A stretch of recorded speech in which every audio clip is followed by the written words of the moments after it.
এতে উদ্বিগ্ন হয়ে তার মেয়ে আমাদেরকে খোঁজখবর জানালে আমাদের পুলিশ এই ঘটনাটি ইন্ডিয়ান পুলিশের সঙ্গে যোগাযোগ রাখছিল। আমরা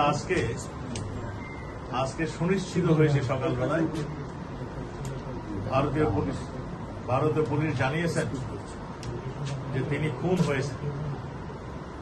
আমরা ইতিমধ্যেই তাদের যে তথ্য ভারতীয় পুলিশ আমাদেরকে দিয়েছিলেন সেই তথ্য অনুযায়ী আমাদের পুলিশ, বাংলাদেশের পুলিশ, এদের তথ্য অনুযায়ী তাদেরকে যারা খুন করেছেন কিংবা খুনের সঙ্গে সম্পৃক্ত ছিলেন আমরা যা সন্দেহ করছি এবং তাদের থেকে যা আমরা তথ্য পেয়েছিলাম সেই তথ্য অনুযায়ী তাদের মধ্যে থেকে আমরা 3 জন অপরাধীকে আমাদের পুলিশ ধরেছে এবং তাদের জিজ্ঞাসাবাদ চলছে, তদন্ত চলছে।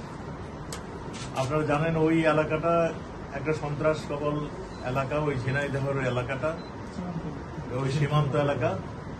আমাদের আনার সাহেব সেখানের মাননীয় সংসদ সদস্য হিসাবে তিনি দায়িত্ব এবারও নির্বাচিত হয়েছিলেন। চিকিৎসার জন্য তিনি যাওয়ার পরে এই ঘটনাটি ঘটে।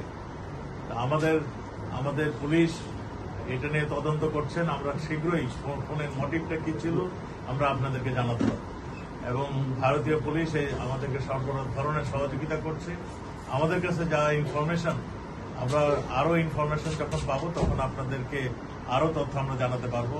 আমরা এইটুকু এখন জানাতে পারছি, মানে আপনাকে জানাতে যাচ্ছি, সেটা হলো তিনি খুন হয়েছেন। কলকাতার এক বাসায় তাকে পরিকল্পিতভাবে খুন করা হয়েছে এবং এই খুনের মোটিভ কারা কারা খুন করেছিলেন এই সব তথ্যই আমাদের ভারতীয় পুলিশ কাজ করছে, আমাদের পুলিশও কাজ করছে।